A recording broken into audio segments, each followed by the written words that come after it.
Day 4 on forgiveness. Mindset shift number 1. Mistakes are a part of learning and growth. Mistakes हमको ये बताती है कि हमको क्या चाहिए और क्या अवॉइड करना है फ्यूचर में.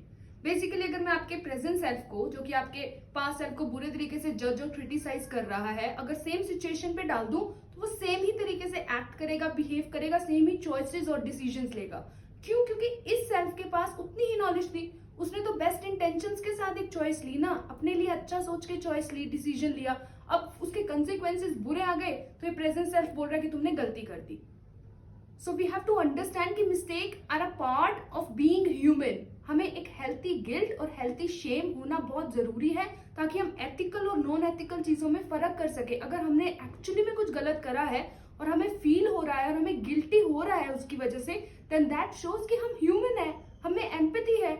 फॉर एग्जाम्पल, आपने कुछ बहुत बुरा करा, किसी को बहुत बुरे तरीके से हर्ट करा और आपको गिल्टी ना हो, आपको शेम ही ना हो उस मिस्टेक की वजह से, उस गलती की वजह से, तो फिर तो आप साइकोपैथ हो गए ना, आप ह्यूमन तो रहे ही नहीं.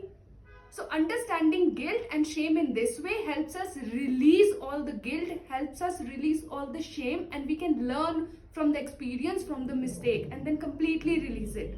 और मुझे तो ऐसा लगता है कि आपको ना अपने पास्ट सेल्फ को थैंकफुल होना चाहिए और ग्रेटफुल होना चाहिए कि उसने जो गलती करी उसकी वजह से आज आपके पास एक नॉलेज है जिसकी वजह से आप फ्यूचर डिसीजन ले सकते हो कि आपको क्या करना है और क्या अवॉइड करना है, क्या सही है और क्या गलत है. So instead of criticizing and judging your past self harshly, brutally, you should be thankful and grateful to that past self.